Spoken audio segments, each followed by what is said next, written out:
بسم الله الرحمن الرحيم والنجم إذا هوى ما ضل صاحبكم وما غوى وما ينطق عن الهوى إن هو إلا وحي يوحى علمه شديد القوى ذو مرة فاستوى وهو بالأفق الأعلى ثم دنا فتدلى فكان قاب قوسين أو أدنى فأوحى إلى عبده ما أوحى. آج سورۃ النجم شروع ہوئی ہے. اس کا جو پہلا لفظ ہے والنجم اذا ہوا، نجم کے معنی ستارہ. اللہ پاک فرماتے قسم ہے ستارے کی جب وہ گرا، غائب ہو. ستارہ ہوتا ہے نا، غائب ہو جاتا ہے. پہلے ستارہ نظر آتا ہے پھر غائب ہو جاتا ہے. تو عرب کے لوگ اکثر ستاروں سے راستہ تلاش کیا کرتے ہیں. آسمان میں وہ ستاروں کے راستوں سے راستے اپنے بناتے تھے. تو ستارہ ایک وقت تک ہوتا ہے، راستہ دکھاتا ہے، آخر کار وہ غروب ہو جاتا ہے. تو اللہ پاک نے فرمایا والنجم اذا ہوا، قسم ہے ستارے کی جب وہ گرا، یعنی غائب ہو گیا. تو ستارہ ایک وقت تک لوگوں کی رہنمائی کرتا ہے. اسی طرح فرمایا کہ جو میرا پیغمبر ہے وہ تمہارے اندر آیا ہے، وہ کچھ وقت کے لیے ہے، ہمیشہ کے لیے نہیں ہے. جس طرح ستارہ غائب ہوا اسی طرح حضور صلی اللہ علیہ وسلم بھی ایک دن چلے جائیں گے. تو فرمایا کہ ما ضل صاحبکم وما غوا، یہ جو تمہارا ساتھی ہے یعنی پیغمبر علیہ السلام، یہ تو نہ بھٹکا ہے اور نہ یہ گمراہ ہوا ہے، یہ سیدھے راستے پر ہے. ما ضل صاحبکم وما غوا. وہ کہتے ہیں نا دیوانہ شاعر فلاں فلاں، فرمائے تمہاری یہ باتیں غلط ہے.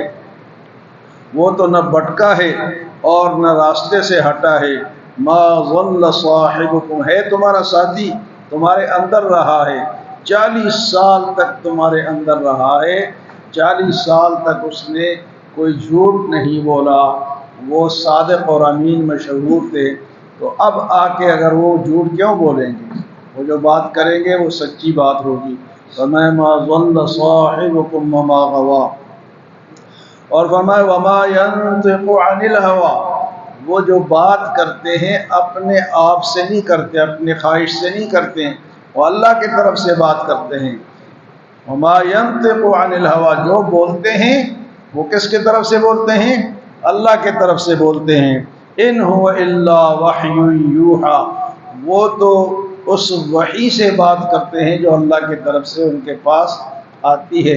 فرمایا کہ پیغمبر علیہ السلام کی جو حدیث ہے، جو بیان ہے، وہ آپ اپنے طرف سے نہیں کرتے بلکہ وہ بھی اللہ کی طرف سے ہوتی ہے.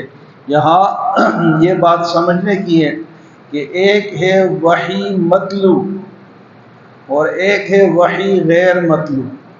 وحی مطلوع قرآن ہے جس کی تلاوت ہوتی ہے، مطلوع کے معنی جس کی تلاوت ہوتی ہے. اور ایک ہے وحی غیر مطلوع، ایک وہ وحی ہے جس کی تلاوت نہیں ہوتی، وہ حدیث مبارک. وہ کیا ہے؟ تو حدیث بھی کس کی طرف سے ہے؟ اللہ کی طرف سے ہے. یہ جو قرآن کی تشریح ہے یا حضور کی حدیث ہے، یہاں اللہ پاک فرماتے وما ينطق عن الهوى، وہ اپنی خواہش سے بات نہیں کرتے، اپنے آپ سے بات نہیں کرتے. ان هو الا وحی یوحى، وہ تو وہی بات کرتے ہیں جو اللہ کی طرف سے ان کے پاس وحی آتی ہے. تو سب سے بڑا جو علم ہے دنیا میں، جہانوں میں، وہ ہے وحی کا علم.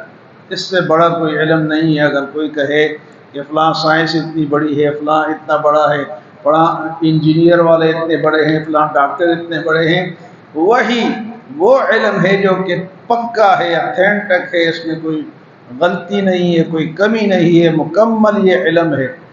تو یہ وحی کا جو علم ہے یہ قرآن ہے اور حدیث ہے، تو یہ اللہ کی طرف سے. فرمایا علمہ شدید القویٰ، سکھایا ان کو ایک قوت والے فرشتے نے، یعنی لایا کون ہے قرآن کو؟ جبرائیل علیہ السلام۔ وہ قوت والا فرشتہ ہے، سب سے بڑا فرشتہ ہے، اور اتنے قوت والا ہے کہ جب قوم لوط کو تباہی کا حکم ہوا تو اتنی طاقت ہے جبرائیل علیہ السلام کے پاس کہ انہوں نے اپنے پروں پر زمین کو اٹھایا، آسمان تک لے گئے اور نیچے مار دیے، اتنے طاقت والے ہیں۔ فرمایا کہ علمہ شدید القوا، تم یہ نہ سمجھو کہ کسی کمزور آدمی نے یہ وحی لے کر آئے ہیں، یہ جبرائیل علیہ السلام لے کر آئے ہیں، اور وہ طاقت والے ہیں، قوت والے ہیں۔ ذو مرۃ فاستوی، جو کہ طاقت والے ہیں اور پھر سیدھے ہوئے وحی کی طرف۔ وَهُوَ بِالْأُفُقِ الْأَعْلَى، اور وہ اونچے افق آسمان کے ایک کنارے کی طرف ان کو حضور صلی اللہ علیہ وسلم نے دیکھا۔ یہ بھی نہیں ہے کہ فرشتہ کون سا ہے، تو جبرائیل علیہ السلام 2 دفعہ حضور صلی اللہ علیہ وسلم نے ان کو اپنی اصلی شکل میں دیکھا، ایک مرتبہ غار حرا سے اور ایک مرتبہ معراج سے۔ ایسے وہ کسی صحابی کے شکل میں آتے تھے، کسی انسان کے شکل میں آتے تھے، اور کبھی ویسے وحی آپ کے دل پہ ڈالتے تھے، لیکن 2 دفعہ حضور صلی اللہ علیہ وسلم نے جبرائیل علیہ السلام کو براہ راست دیکھا۔ یہاں جب آپ نے اوپر دیکھا تو پورے آسمان کے یہ جو فضا تھی یہ جبرائیل علیہ السلام کے پروں سے بھری ہوئی، اتنے بڑے اللہ نے ان کو بنایا۔ فرمایا کہ وَهُوَ بِالْأُفُقِ الْأَعْلَى، اونچے افق پر وہ تھے۔ ثُمَّ دَنَا فَتَدَلَّى، پھر وہ قریب آئے، حضور صلی اللہ علیہ وسلم کے قریب آئے۔ کتنے قریب آئے؟ فَكَانَ قَابَ قَوْسَيْنِ أَوْ أَدْنَىٰ، جس طرح ایک تیر کے برابر ہوتے ہیں یا تیر سے بھی کم فاصلہ، تیر وہ کمان ہوتا ہے نا، فرمایا اتنے حضور صلی اللہ علیہ وسلم کے وہ قریب آئے۔ فَكَانَ قَابَ قَوْسَيْنِ أَوْ أَدْنَىٰ، پھر اللہ پاک فرماتے ہیں یہ معراج کے واقعے میں یہ باتیں ساری ہوئی۔ فَأَوْحَىٰ إِلَىٰ عَبْدِهِ مَا أَوْحَىٰ، اللہ نے اپنے بندے کو وحی کی جو کرنی تھی، اللہ نے بات چیت کی کس سے؟ حضور سے ملاقات ہوئی، بات چیت ہوئی، فرمایا اللہ نے جو ان کو دینا تھا، جو بتانا تھا۔ فَأَوْحَىٰ إِلَىٰ عَبْدِهِ مَا أَوْحَىٰ مَا كَذَبَ الْفُؤَادُ مَا رَأَىٰ، اور جو انہوں نے دیکھا یہ دل نے جھٹلایا نہیں۔ ما کذب الفؤاد ما رأى افتمارونه على ما يرى، کیا انہوں نے جو دیکھا اس میں تم جھگڑا کرتے ہو؟ تو یہ سورۃ نجم میں آگے جو باتیں آئیں گی وہ بھی معراج سے متعلق ہیں، اور سورۃ نجم اس کا نام اس لیے ہے کہ ستارے سے شروع ہوا ہے، اور حضور صلی اللہ علیہ وسلم نے جب یہ سورت نازل ہوئی تو یہ اس سورت کے آخر میں سجدہ ہے، جو سجدہ تلاوت ہم کرتے ہیں نا، اس سورت کے آخر میں وہ سجدہ ہے۔ اور جب حضور صلی اللہ علیہ وسلم نے اس سورت کی تلاوت فرمائی تو جب سجدے پہ آئے تو آپ سجدے میں گرے، اور آپ کے ساتھ مسلمان بھی سجدے میں گئے، تو بہت سارے مشرکین بھی وہاں تھے، وہ بھی سجدے میں چلے گئے، ان کو پتہ نہیں چلا کہ یہ کیوں سجدے میں جا رہے ہیں۔ ایک ابی ابن خلف ایک کافر تھا، اس نے مٹی اٹھائی اور اپنے یہاں ماتھے پہ لگائے، اس نے سجدہ نہیں کیا، باقی سارے کافر جو تھے وہ بھی سجدے میں چلے گئے۔ یہ ایک واقعہ ہوا کہ آپ پہلی دفعہ یہ وحی آئی جس میں سجدے کا حکم آیا، آپ سجدے میں گئے، سارے صحابہ آپ کے ساتھ گئے اور کافر بھی چلے گئے، اور اس سے یہ بات مشہور ہو گئی کہ مکے کے کافر مسلمان ہو گئے۔ تو وہ مسلمان جو کہ حبشہ گئے ہوئے تھے، ہجرت کی ہوئی تھی، وہ واپس آ گئے کہ وہی وہ تو مسلمان ہو گئے، حالانکہ وہ ویسے ہی سجدے میں گئے تھے، وہ مسلمان نہیں ہوئے تھے، ان کو دوبارہ ہجرت کرنا پڑی۔